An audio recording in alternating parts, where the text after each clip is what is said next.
मारो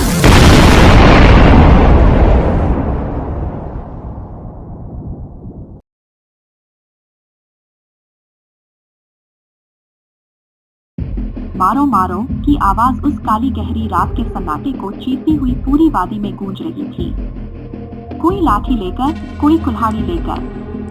जिसके जो हाथ लगा वह उस काली नदी की ओर दौड़ पड़ा।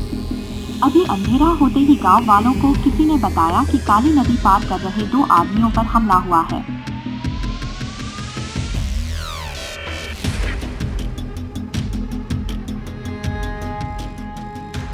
जब हमने फैसला किया था कि रात के समय कोई नदी के रास्ते नहीं जाएगा तो ये सब कैसे हो गया? चौकीदार कहाँ मर गया?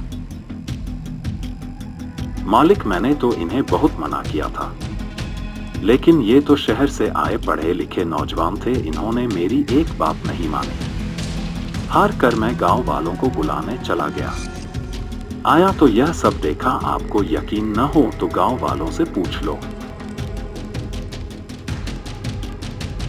तुझे इसीलिए तो नौकरी पर रखा है कि किसी को नदी में न उतरने दे।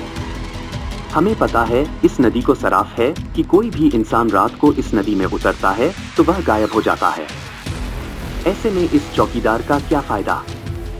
अब पुलिस आएगी, 10 सवाल करेगी। उसी समय पुलिस को सूचना दी गई। कुछ ही देर में पुलिस वहां पहुंच गई। ये सब कैसे हुआ?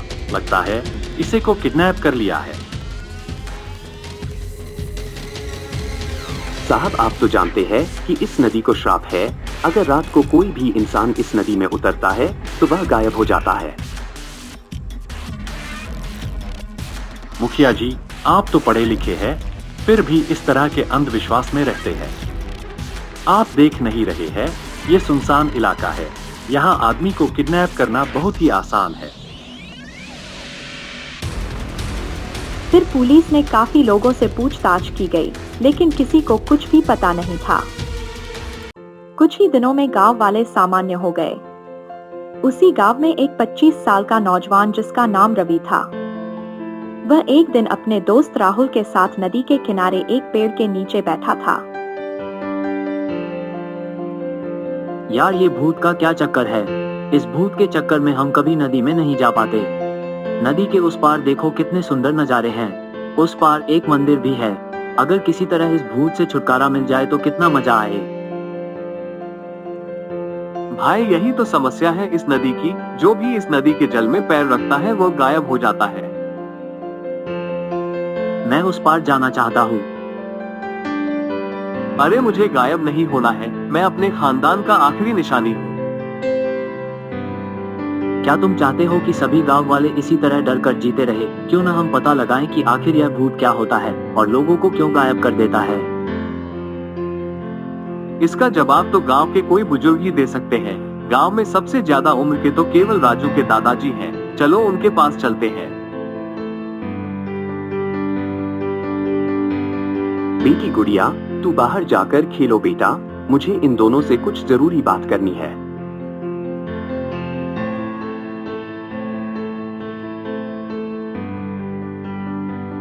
तुम जो पूछ रहे हो वो मैं तुम्हें बता देता हूँ, लेकिन नदी में जाने की कभी कोशिश मत करना, क्योंकि जो भी नदी में गया वह वापस नहीं आया। बाबा, आप बताओ तो सही, बाकी हम पर छोड़ दो। बेटा, ये सब गांव वालों के ही कर्मों का फल है। इस गांव में रघुराम नाम का एक सीधा साधा किसान रहता था। दिन भर खेत में मजदूरी करता था। उसका अपना खेत नहीं था। वह तो उस समय के जमींदार के खेत में मजदूरी करता था। वह पूजा पाठ करने वाला आदमी था। रात को जब वह अपने घर पहुंचता तो उसकी पत्नी पूजा की थाली तैयार रखती थी। आज आप काफी देर कर दी। अब हमें देर हो जाएगी। आप थोड़ा सवेरे क्यों नहीं आते? क्या करूं, खेत में बहुत सारा काम रहता है और जमींदार बाबू मुझे जल्दी छोड़ते ही नहीं है। अब जल्दी चलो, नहीं तो देर हो जाएगी।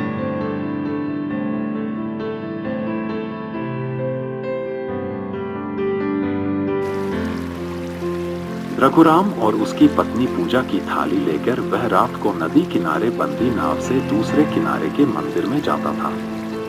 उस मंदिर में कोई नहीं जाता था, केवल रघुराम और उसकी पत्नी ही उस मंदिर में जाते थे।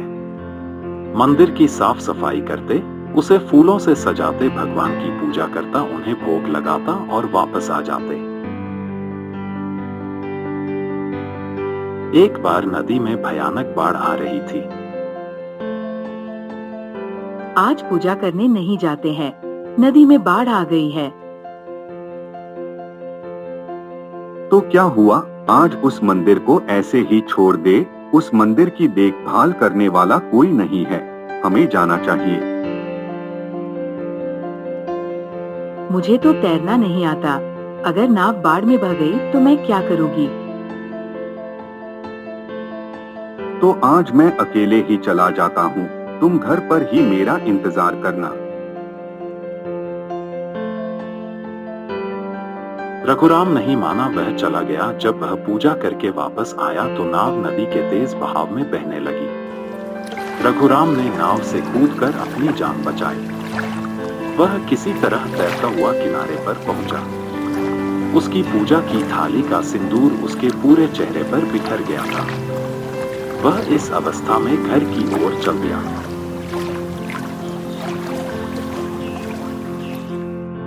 रास्ते में उसे कुछ गांव वाले मिले। उन्होंने रघुराम को पकड़ लिया। वह चिल्लाता रहा, लेकिन गांव वालों ने उसे तांत्रिक समझकर उसकी पिटाई शुरू कर दी। उसकी शक्ल कोई पहचान न सके और इतने शोर में उसकी आवाज किसी ने न सुनी। मारने के बाद उसकी लाश को नदी में बहा दिया। जब उसकी पत्नी को यह बात पता चली तो बोली, तुम लोगों ने मेरी पति को बिना किसी कसूर के मारा है। मैं इस पूरे गांव को श्राप देती हूँ कि जो कोई भी उस नदी में उतरेगा वो गायब हो जाएगा।